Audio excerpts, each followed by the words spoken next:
Señora. ¿Hasta cuándo?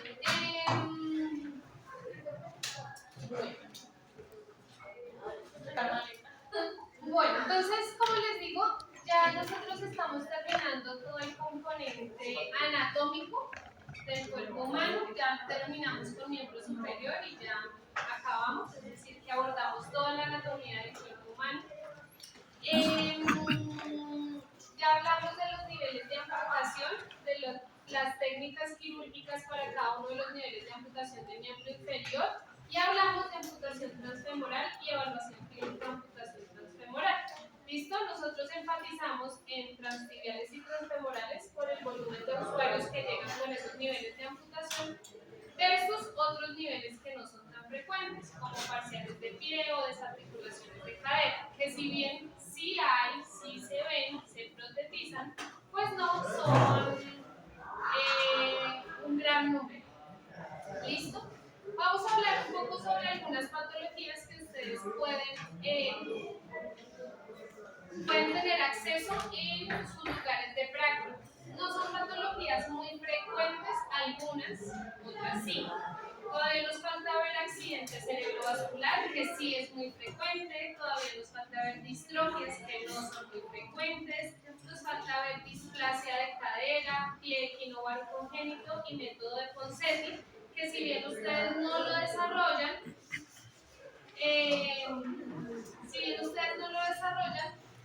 sí tienen una participación dentro del tratamiento. ¿Listo? Entonces también deben conocerlo.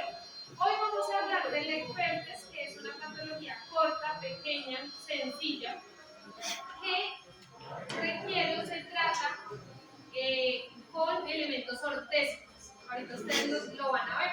¿Listo? Entonces, es importante que la conozcamos. Es una patología infantil que predomina principalmente en los varones, pero ya ¿lo han escuchado? ¿Lo han escuchado? Sí. ¿Ya han escuchado el Lecpertes? Ay, la de la barriga. ¿Qué más? Ya Karen lo sabe. O sea, Karen ya se la sabe. Sí, o sea, Más o menos. Listo. Entonces, cuando nosotros hablamos de Lecpertes o Lechaldepertes, es básicamente una patología que se define como una necrosis avascular de la cabeza del fémur. Necrosis avascular de la cabeza del fémur. Entonces, si nosotros pensamos o hablamos un poco y lo definimos por palabras, tenemos necrosis, ¿qué es? Muerte. Avascular. Falta de circulación. Falta de circulación, ¿de quién? De la cabeza del fémur. Entonces es una muerte del tejido óseo, específicamente de la cabeza del fémur, por ausencia de vascularización. ¿Listo? Entonces, acuérdense que el hueso se nutre a través del periósteo y en el caso de la cabeza por el agujero nutricio. Ahorita les voy a mostrar. Y resulta que si no hay vascularización, el hueso se empieza a absorber y a degradar. ¿Sí? Recuerden que en el tejido óseo tenemos trabajo osteoblástico y trabajo osteoclástico. Y esto es permanente, toda la vida es así. En la adolescencia en la que ustedes están, esto está a flor de piel. Ya cuando uno va llegando después de los 40 y empieza un proceso hormonal y descalcificación, eso se lentece un poquito, pero continúa. Es decir, no cesa. Al final se genera un imbalance, por eso es que algunas mujeres terminamos con osteoporosis, hombres también con osteopenia, etc. Pero es un proceso que se da a lo largo de la vida. ¿Listo? Entonces resulta que tenemos una necrosis avascular de la cabeza del fémur, producida principalmente por microinfartos. ¿Se acuerdan qué son los infartos? Supresión de la Taponamiento, alguna causa que genere que no haya irrigación sanguínea. Entonces puede ser que el vaso se rompa, que el vaso se obstruya, pero que allá no llegue sangre. Eso es un infarto agudo de miocardio, es que parte de una zona del corazón se quede sin irrigación y muere. ¿Listo? Lo mismo pasa acá. Entonces resulta que a consecuencia colapso epifisiario. ¿Qué quiere decir? La cabeza del fémur tiene una forma característica, ¿cierto? Ninguna otra parte la tiene. Muy similar en el húmero, pero tiene una forma característica.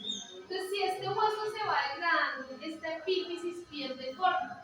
Y acuérdense que esta articulación coxofemoral es muy congruente, es decir, una superficie muy cóncava con otra muy convexa, es muy congruente. Entonces, si esta cabeza pierde forma, pues resulta que ya no va a entrar acá. Y que ya esa articulación va a dejar de ser congruente como esta. ¿Listo? Entonces, causa colapso epifisiario, una incongruencia en la articulación de la cadera y básicamente eso va a ocasionar con el tiempo un proceso de desgaste o un proceso artrósico, que es a lo que nosotros llamamos artrosis. Ojo, no confundir artrosis con artrodesis. ¿Listo? Se parece, pero es diferente. No les digo el dicho porque ustedes fijo se lo saben. ¿Listo? Entonces, artrosis, desgaste articular, artrodesis, fijación quirúrgica de una articulación. ¿Listo? ¿Sí? Entonces, ¿qué va a pasar? Que esta articulación de la cadera ya no va a ser congruente, la persona va a cargar y se va a desgastar completamente la articulación.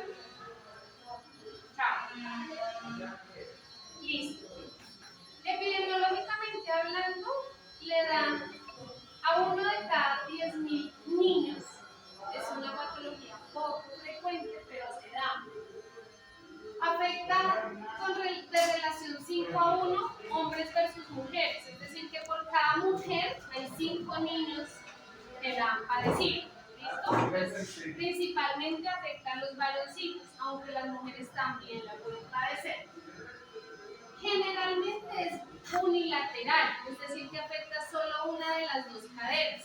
Es solo bilateral en el 10% de los casos, eso es poquito. Y se asocia, no la causa, se asocia con tabaquismo materno. Entonces, que la mamá come cigarrillo antes y durante el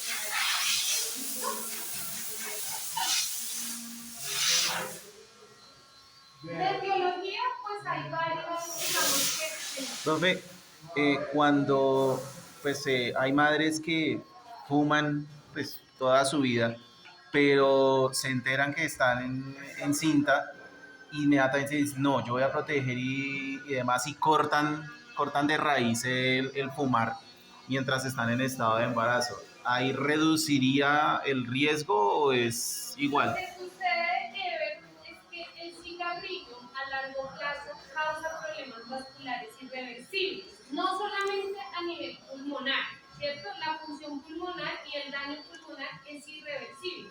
Es más, si ustedes nunca han ido a la exposición de Bodies acá en Bogotá, en Corferias, en Unicentro, ha estado en varios sitios porque no ha venido solamente en un año. Cuando vuelva a venir, quienes no han ido, intenten ir. Es una experiencia muy, muy bacana. Para los que conocemos algo de anatomía, es una cosa muy, muy chévere. Resulta que ahí hay una muestra de varios pulmones. Un pulmón de un niño recién nacido o de un bebé. Un pulmón de un niño de corta edad, estamos hablando entre 5 y 8 años, sano. Y un pulmón de una persona fumadora. Y uno no se imagina el cambio tan abismal. El niño recién nacido o el niño pequeño sin exposición casi al medio ambiente, solo hablando del medio ambiente, tiene un pulmón rosado, rozagante, perfecto. Pero nosotros, así no fumemos, ya tenemos un daño pulmonar de base por la contaminación que vivimos a diario, por fumadores pasivos, en algunos casos familiares.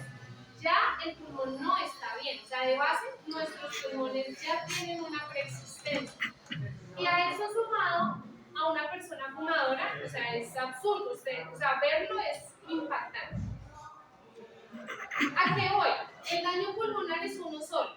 Así usted haya dejado de fumar, el problema causado es completamente irreversible.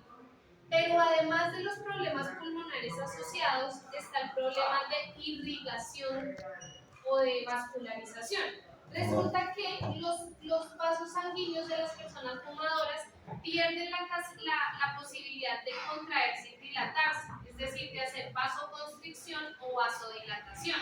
Ese músculo se vuelve rígido, muy similar a lo que sucede a nivel pulmonar, y es que el tejido pulmonar pierde esa capacidad de extensión o de extensibilidad, de flexibilidad, exacto, en los vasos sanguíneos también. Y al hacerse rígidos, lo que hace es que ofrecen mucha resistencia al flujo de la sangre, o sea, son fácilmente rompibles. ¿Sí me hago entender? Por eso es que los pacientes tienen problemas vasculares, periféricos. Ustedes los ven, un paciente que haya sido fumador toda la vida, los pies son morados, sufren de, no solamente por la cianosis a nivel de oxigenación, sino todo el componente vascular. Tienen problemas vasculares periféricos, tienen trombosis venosas profundas, o sea, todos los problemas vasculares. En el caso de las mamás gestantes, depende claramente cuánto tiempo ha venido fumando para poder determinar un poco el daño. Pero cuando una persona queda en embarazo, el proceso de gestación quita mucho. O sea, imagínense, usted tiene que dar vida, tiene que dar sangre, tiene que formar vasos sanguíneos. Y si de base ya no los tiene al 100, pues usted no lo está dando al 100, que seguramente es lo que pasa en este caso. ¿Cierto? El paciente nació, pero la vascularización de sus huesos no es la mejor y por eso va a tener unas repercusiones. Y si no fuma, porque como tiempo primero demasiado lo mismo. O sea, no. Lo ideal obviamente es cortarlo, sin hago entender. O sea, por ejemplo, Juan Pablo, por ejemplo, fumó muchísimos años. Y él dice que un día fue a la casa de mi mamá o a mi casa. Y el esposo de mi mamá sufría de POC por cigarrillo. Y él ya tenía un concentrador de oxígeno para usar de manera permanente mientras estuviera en la casa. Y que cuando él llegó y vio eso y empezó a parar y preguntó para qué era y por qué Lucho lo utilizaba, decía que para él eso fue como una cosa que se le bajó a los pies y dijo no, ya no más, y dejó de fumar. ¿Hace cuánto? Les puedo decir yo, hace por lo menos 10 años, pero de por sí, o sea, yo le decía, Juan, usted ya es amputado, o sea, usted cómo se le ocurre, usted no puede fumar, el día de mañana tiene un problema vascular y una reamputación, no aguanta. Pero bueno, digamos que en el caso del tabaco es más para las mujeres, para los hombres, ¿no? Los hombres, digamos que si es el hombre que ha fumado todo eso, también afecta a la calidad. En este caso, la epidemiología muestra que está más asociada al tabaco materno. ¿Listo? Profe, una pregunta de pronto fuera de contexto. ¿Qué sucede con las personas que han fumado toda su vida y aparentemente se conservan un montonón, dejó de fumar y se enfermaron? Pues acuérdense que existe algo que se llama predisposición genética, ¿no? O sea, nosotros de base ya traemos un código que dice a qué somos propensos.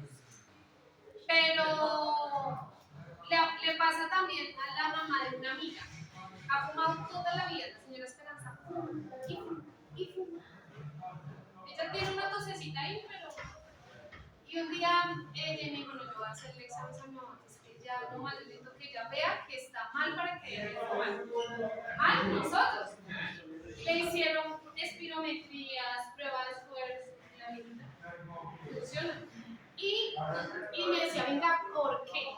No hay explicación, la explicación es predisposición genética, nada más.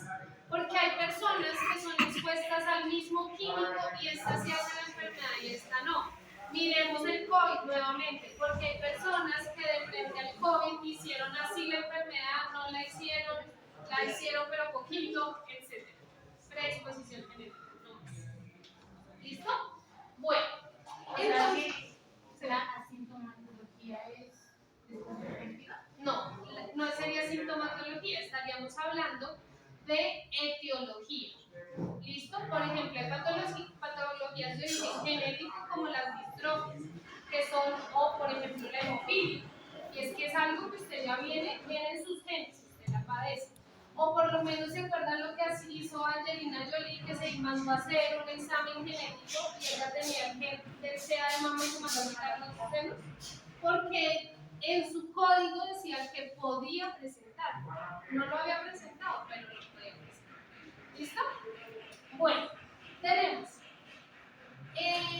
la etiología del Lecpertes, digamos que está siendo estudiada. Ya se sabe que es por un problema vascular. Entonces, puede ser hipercoagulabilidad, que significa que se genera algún coágulo o trombo que viaja por todo el torrente sanguíneo y se aloja preciso en algún vaso que va a la cabeza del fémur. Puede ser. Alteraciones en la fibrinólisis, muy similar, o es, digamos que hace prácticamente referencia a lo mismo de la hipercoagulabilidad. Es decir, personas que forman fácilmente trombos. No sé si han escuchado, es que tengo la sangre muy espesa. Eso se llama hipercoagulabilidad, es decir, que son personas que tienden a formar trombos. ¿Por qué? Por una alteración en la fibrinólisis. La fibrinólisis es acuérdense que la palabra lisis es ruptura, ruptura de fibrina, es el que rompe o destruye el coágulo. Entonces, eso es como una cualidad o un proceso básico de nuestra sangre. Pero hay personas que tienen problemas en eso. ¿Listo? Así como hay personas que no coagulan, es decir, que no forman placas de fibrina, que sería un coágulo, hay personas que coagulan muy rápido. Cuando las personas tienen nuestra sangre limpia, no, Eso se llama hemofilia y también lo vamos a ver más adelante. y eso es problemático en las mujeres. Claro. Recuerda que la hermana de mi hermana, ella sufrió hemorragia y no tenía muchos glóbulos rojos y la sangre así fina. Habría que ver qué tiene exactamente, porque la patología se llama hemofilia. Generalmente las mujeres no la padecen, sino la transmiten. Las mujeres, por ejemplo, con hemofilia o con el gen de la hemofilia, lo que hacen es que presentan sangrados menstruales muy abundantes, o se corta y se demora, pero no mueren desangrados, ¿sí me van a entender? Es más grave en los hombres. Eso lo vamos a ver más adelante porque es una patología ligada a X. Decía pasa que yo me corto y la sangre es delgadita y a los 8 días es como si me hubiera cortado ayer. Demoran un poco más. ¿Se acuerdan ustedes que existen, o no sé, a quienes los hayan operado, hay unos exámenes que se llaman tiempos de trombina y tiempos de protrombina? Ahí lo que hacen es que ustedes sacan un poquito de sangre, la ponen en contacto con el oxígeno y cuentan cuántos segundos se demora en coagularse. Eso es un examen GOL para un procedimiento quirúrgico. Por ejemplo, mis tiempos de protrombina y trombina están aumentados, pero no tanto para decir que soy hemorrágica o hemofílica, ¿sí me van a entender? Seguramente eso le pase a un Pedro, seguramente eso le pase a la persona de tu familia. Generalmente, cuando están demasiado aumentados, es decir, que la sangre ni siquiera coagula en segundos, sino que se demora minutos para esa prueba específica, entonces se hacen otros exámenes de tipo genéticos y analizan unos factores de la sangre que se llaman los factores de la coagulación para ver si están presentes, ausentes, disminuidos. Yo tengo otros exámenes. Les prohíben comer verde cuando está muy delgada. Creo que en este caso una mujer que después de hemorragia sería preferible retirar al interior. ¿Cómo se llama? Pues eso depende de la clínica. Si el ginecólogo ve si además está asociado con una anemia, pues seguramente pueden estar viendo qué posibilidades. Porque sí, en realidad el periodo menstrual se debe principalmente por el engrosamiento del endometrio en un específico periodo del mes, ¿sí? Pero si el endometrio no se engrosa, pues usted no tiene periodo. O sea, hay varios métodos, por ejemplo, de planificación que están asociados a eso, a que no hacen, detienen el engrosamiento del endometrio para que usted no tenga el periodo. O sea, todo eso existe, eso se lo puedo asegurar. Bueno, otra causa puede ser trauma, puede ser un trauma directo sobre la cadera que haya hecho que los vasos se rompieran y se quedara sin irrigación esa zona. Pero ojo, no podemos descartar la herencia. si hay antecedentes chicos en la familia del experto, si usted carga con eso a cuestas y seguramente tiene mayor probabilidad de presentar. Asimismo, si existen alteraciones endocrinas, como por ejemplo diabetes infantil, quiere decir que ya tiene problemas vasculares de base, ¿cierto? Que pueden llevar a esta patología. Algunos eventos inflamatorios, malnutrición, que hace que el aporte sanguíneo tampoco sea apropiado en diferentes zonas, pues va a aumentar la probabilidad de que lo padezca. La enfermedad tiene unas fases, ¿listo? Y es importante conocerlas porque se debe primero identificar el paciente en qué fase está para poder identificar a sí mismo cuál será la intervención. La fase 1 sucede de los 9 meses a un año de padecer. Lo que sucede es que eso no es una patología aguda. ¿Qué quiere decir? Que el niño sintió, por ejemplo, un dolor y ya. No. Generalmente, en los niños, además, los dolores en las piernas y en las articulaciones son normales. Entonces uno consulta y el médico le dice, no, eso es normal, el niño está creciendo. O sea, por ejemplo, en el caso de mi hijo, Juan Felipe, yo no sé si ustedes sabían y si no saben les cuento, Juan Felipe nació con polidactilia en sus 2 pies, es decir, él nació con un dedito de más en sus 2 pies.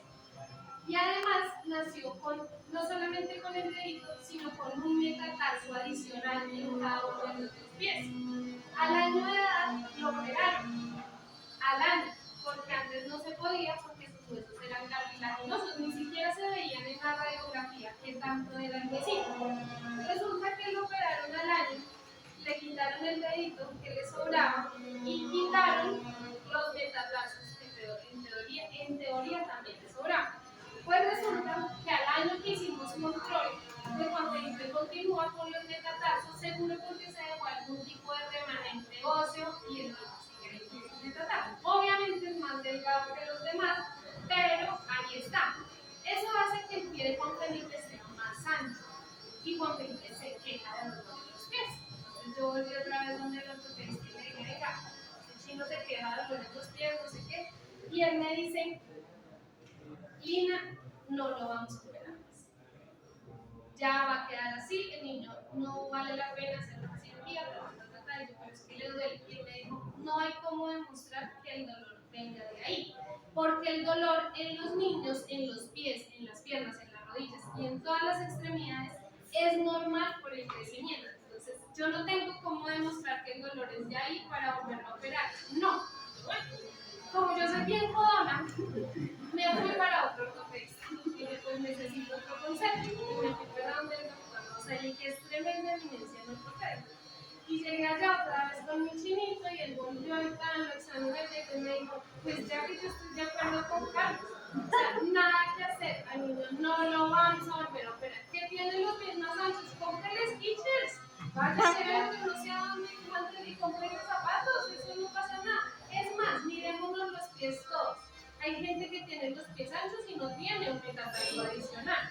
Hay personas que tienen los pies delgados, déjelo así, no más. Y el dolor no podemos demostrar que venga de ahí. Entonces, para este tipo de patologías, ¿por qué les cuento la historia? Porque para este tipo de patologías es muy difícil identificar de dónde viene el dolor, sobre todo cuando son niños. Los niños, por ejemplo, si el niño le da una rodilla, ¿qué es lo primero que piensa uno? Se cayó y se pegó, se la pasan en el piso. Entonces se cayó y se golpeó. Si al niño le duelen los pies, caminó mucho, hizo mucho ejercicio. Si al niño, o sea, siempre va a haber una explicación al respecto y nunca es una zona o un punto de alerta. Por eso el diagnóstico se hace 9 meses después. Quiere decir que usted lleva 9 meses padeciendo o escuchando que su hijo se está quejando de dolor en la cadera, que cojea, o algo que usted ya dice, no, esto no es normal, si se hubiera pegado ya lo había pasado, etcétera, etcétera, etcétera. Y mientras usted llega a ortopedia, pues ya han pasado meses de cuenta.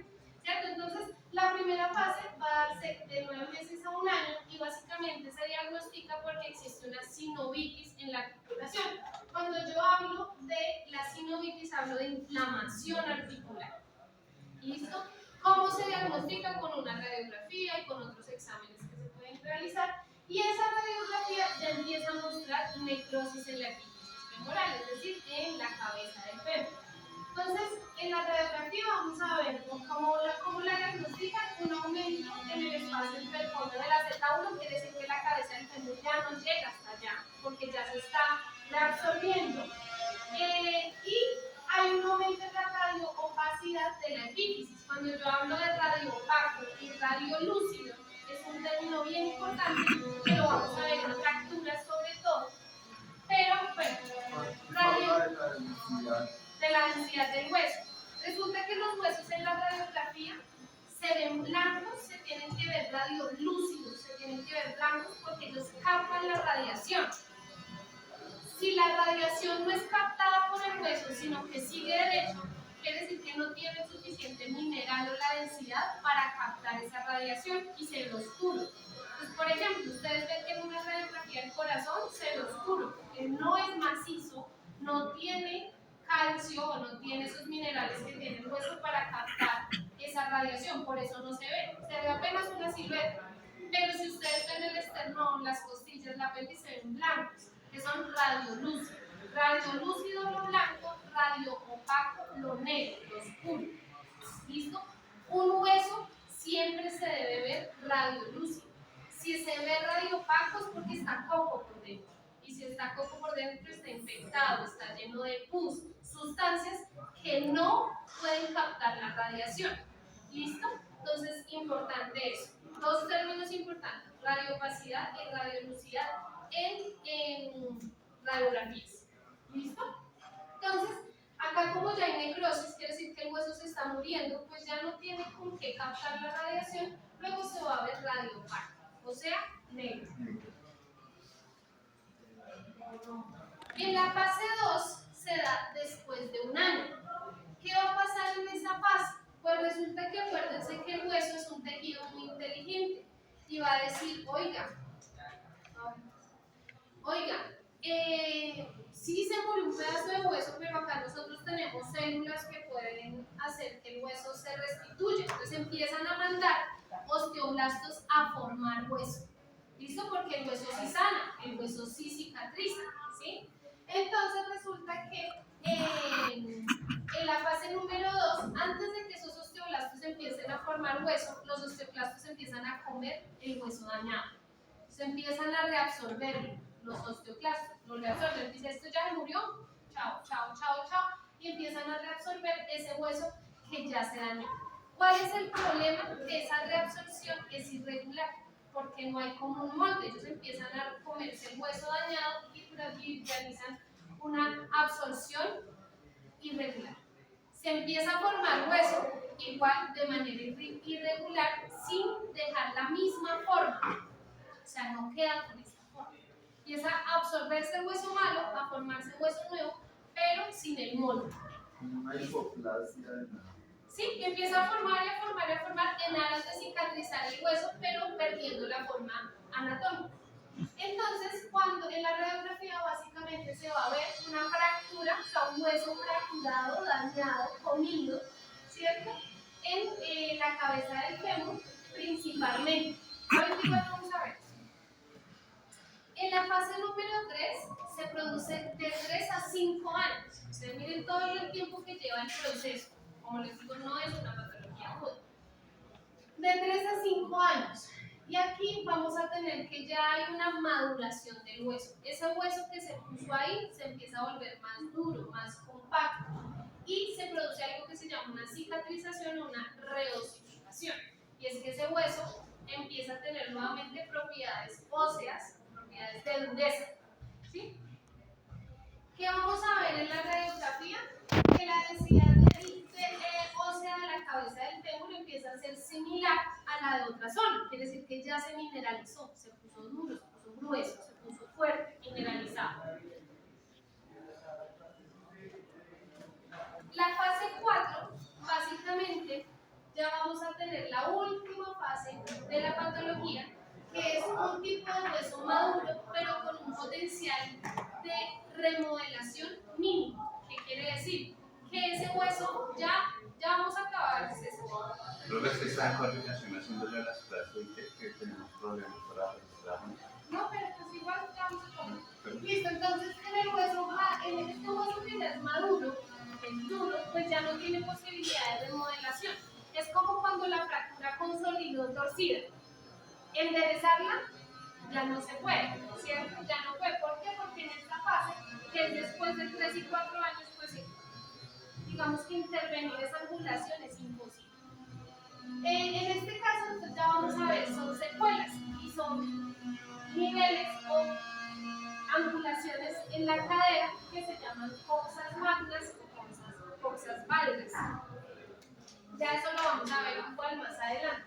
Entonces, ¿qué vamos a encontrar? Que la articulación de la cadera va a quedar con una deformidad en silla de montar, que quiere decir que impide el movimiento de abducción, ¿sí?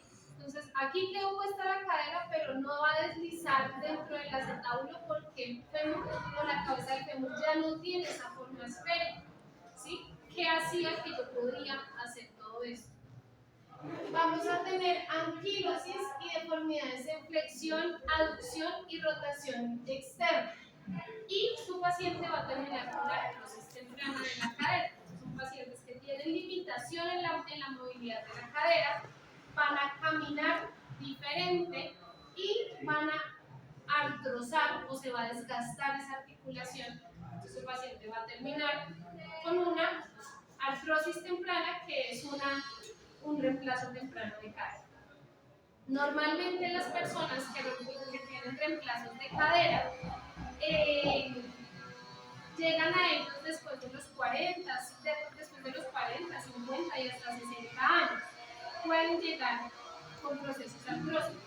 Un paciente con Leclerc puede llegar a un reemplazo de cadera a los 20, 25 años de edad. ¿Sí? ¿Y qué quiere decir? Que padeció o se limitó toda su adolescencia, su infancia, su adolescencia y su adultez temprana con alguna deformidad. Entonces miremos acá cómo se dan las 4 fases desde el punto de vista radiológico. ¿Sí? Cuando yo hablo de radio lúcido y radio vago, ¿quiénes se acuerdan de acá? Se aumentaba el fondo acetabular, entonces se veía con un espacio que, ¿cómo se llama? ¿Radio qué? Radio vago. No, radio lúcido. El espacio negro. Radio vago. El espacio se llama radio vago y acá tenemos radio lúcido, ¿cierto? Acá luego vamos a ver que se produce una sinovitis, un aumento del fondo acetabular porque la cabeza del fémur ya no está llegando hasta allá. Acá ya empieza el proceso necrótico, mire que esto ya tiene vacíos negros acá abajo, ¿cierto? Ya no se ven blancos, empieza el proceso necrótico de absorción y mire la irregularidad de la cabeza del fémur. Si ven que ya no es esférica, ya no tiene esa congruencia. Acá igual, vamos a ver que el usuario empezó a remodelar, mire, quitó todo esto que era el hueso dañado, dejó el hueso chatito y lo empezó a osificar pensando que estaba bien. Pero ¿qué pasó? Que se osificó, se maduró el hueso acá, ya lo encontró completamente blanco, es decir, mineralizado, pero una articulación completamente deformada. Es decir, no es congruente. Miren la acetábulo acá y miren cómo quedó la cabeza. Eso se puede hacer con un tratamiento ortésico en una fase específica. Ya vamos a hablar. ¿Listo?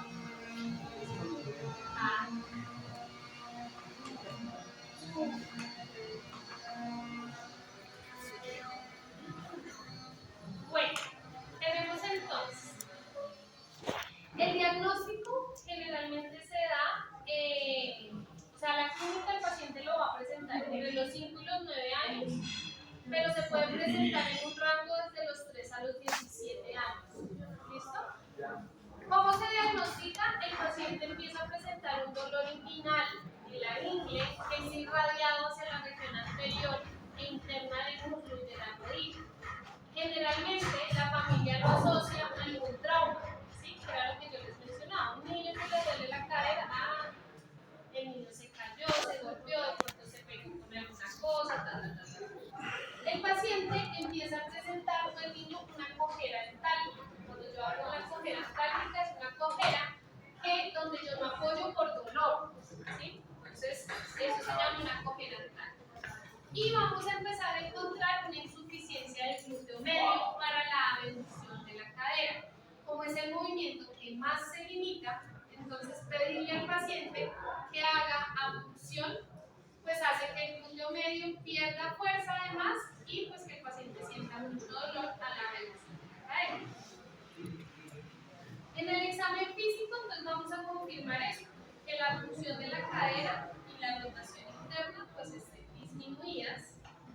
El paciente va a empezar a tener una deformidad en flexión, principalmente en aducción y rotación externa. Eso porque es la posición que a él le causa menos dolor.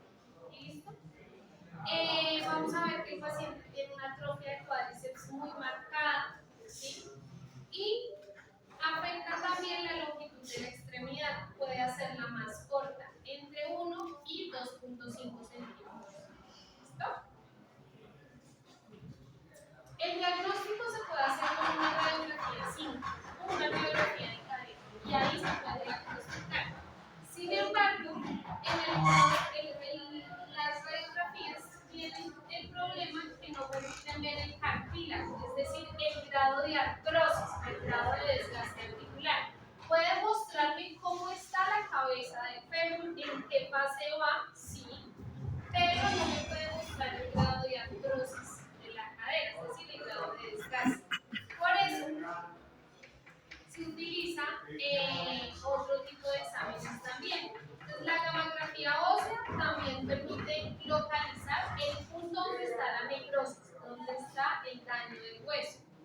Y también nos permite diferenciar en algún grado de sinovitis. O sea, ¿por qué? Porque no solamente el herpes causa inflamación de la articulación, puede deberse a otro proceso inflamatorio de otro tipo. Entonces, esto nos permite diferenciar si es herpes o no es herpes. La gamografía. Una gripa mal cuidada. No, claro.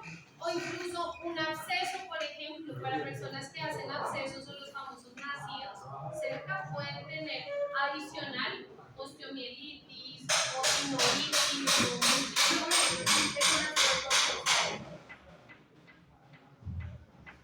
pues eso es una infección, ¿cierto? O sea, un nacido, un absceso es un proceso infeccioso de acumulación.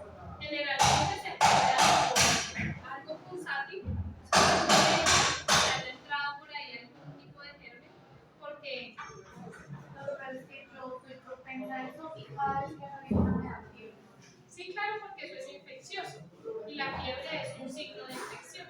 A veces un pelo que nace al revés.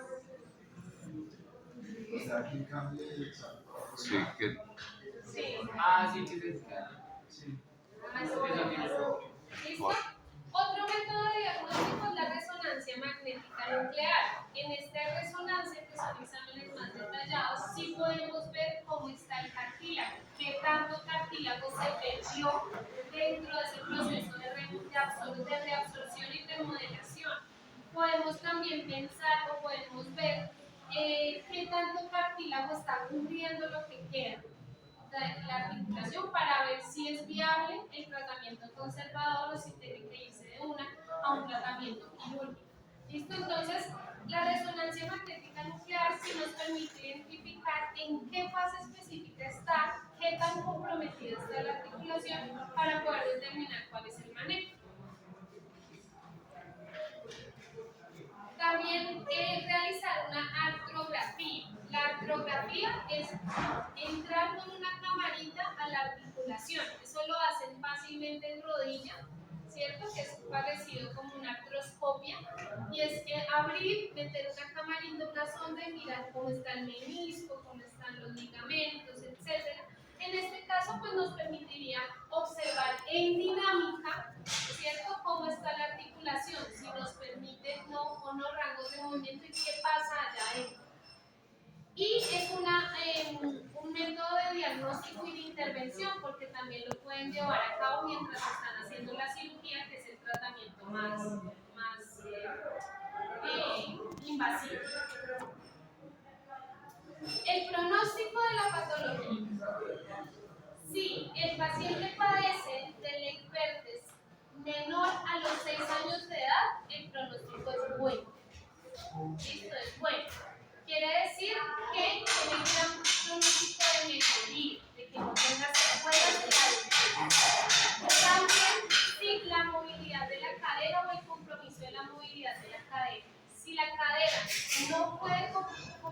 mantener los rangos de movimiento, en alguna de sus fases, el pronóstico es malo. ¿Listo? Si el compromiso de la movilidad de la cadera es demasiado, es un indicador de gravedad. Obviamente el grado de alteración anatómica de la cabeza del fémur, ¿sí? No todos quedan igual de achatados, hay unos que quedan un poco más confluentes. Y el sexo femenino o las pacientes femeninas tienen mayores complicaciones con el Lechberts porque el esqueleto madura más rápido.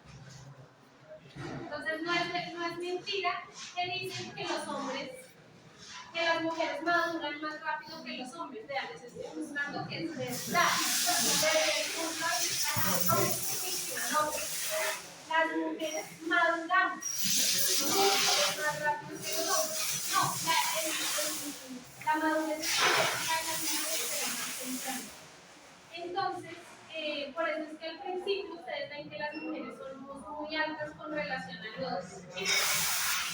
En una etapa de la vida del colegio, es como más grande que los hombres. Eso todavía no es como más grande que los chicos. Y después los deja de ver como 2 años y uno continúa en la misma estatura y tiene la estirada de la vida.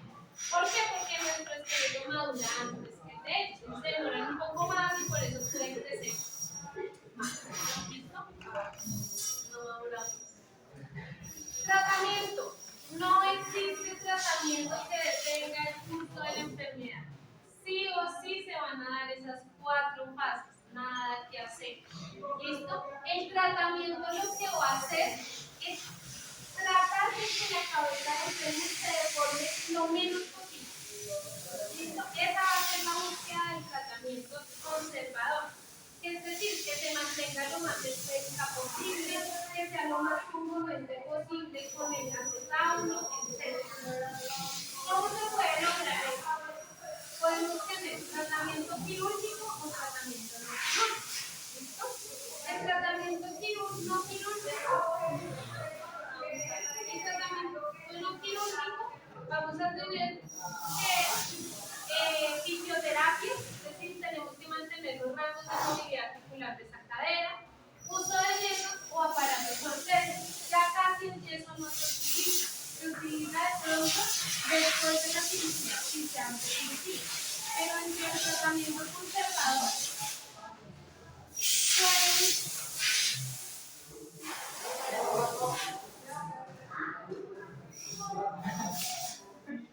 dentro del tratamiento conservador es más como el uso de aparatos ortésicos que permitan que el usuario pues, pueda desenvolverse de manera más autónoma.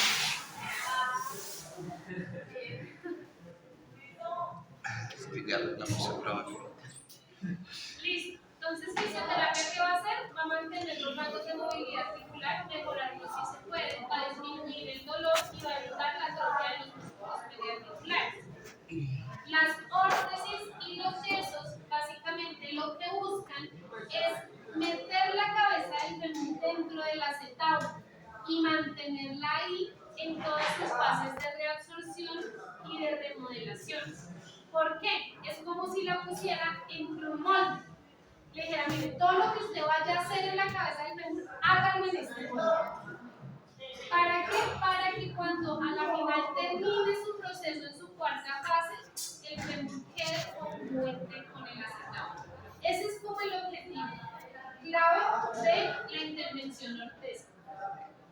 ¿Listo? Entonces, en las 2 primeras etapas de la enfermedad es donde se debería intervenir para poder obtener éxito. La inmovilización se tiene que dar casi que por 2 años, porque ustedes saben que el curso de la enfermedad no cambia, no se corta, termina las 4 fases y hay que acompañar todo el curso de la enfermedad y evitar iniciar si la ABD y la rotación interna están muy comprometidas, porque en realidad pues ya vamos a ver cuál es la posición en la que vamos a inmovilizar. El tratamiento quirúrgico está dado en los niños de mal pronóstico, es decir, donde la edad de aparición fue posterior a los 6 años, donde es una niña con maduración esquelética, donde los ahí está indicado realizar un procedimiento quirúrgico. Existen unas escalas que se llaman las escalas de Kaplan, que lo que hacen es como poner un puntaje para ver si son o no son candidatos a la cirugía. No vale la pena que tengamos o contemos en ese tema. Lo importante es que sepamos cuáles son los signos de mal pronóstico, ¿cierto? Y cuando sea el mal pronóstico, la edad, la severidad de la complicación del rango de movilidad articular y ser femenina, pues tiene mayores indicaciones para ser operada. ¿Cuál es el tratamiento ortésico? Las ortesis abductoras de cadera. ¿Listo? Recordemos que la manera en cómo el fémur o el movimiento en el que la cabeza del fémur entra completamente al acetábulo es con ave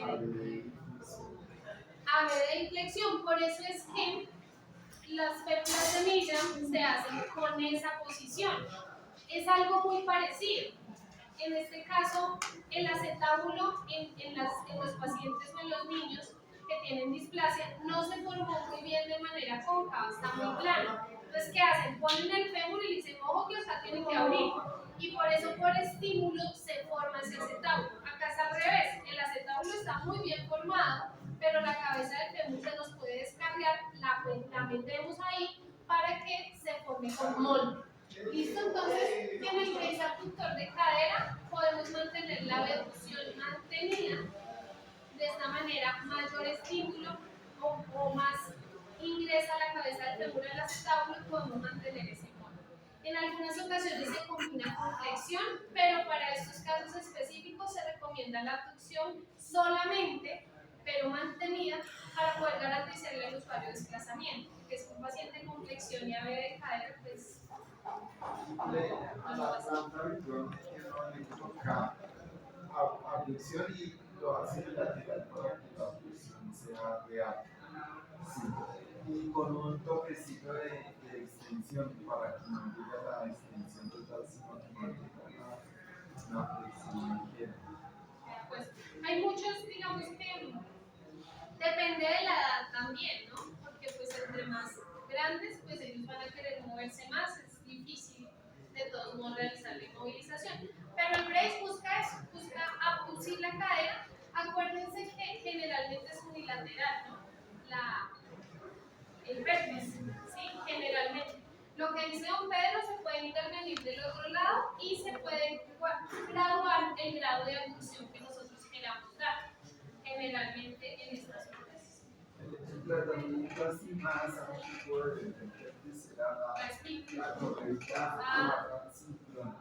¿Sí? Y después el aparato de Toronto y después el de Atlanta. El aparato de Thomas creo que es muy claro de la pieza. Que era un socket femoral con los motores largos hasta el pie, pero 6 centímetros más largo que el otro que viene sano, un aparato de compensación de 6. Entonces descargaba el isquion y quedaba en el aire. ¿Sí? Porque inicialmente no está permitido el apoyo, ¿no? En las fases 1 y 2. Sin apoyo. ¿Listo? Después en la fase 3 y 4 ya lo que se hizo, se hizo. Entonces, por eso quedaba en el aire y sí. podía distribuir una curvita para hacer como abducción. Sí, entonces lo que dice don Pedro, se cargaba a nivel isquiático para no hacer apoyo sobre la articulación coxofemoral y mantenerlo en el tiempo porque pues básicamente es de espera. ¿Listo? Mire, ahí cito al doctor Rosell, que es el papá del integrante. Listo, chicos, nos vemos la próxima semana. Que les vaya bien y disculpas por esta semana, pero no. Gracias. No sé.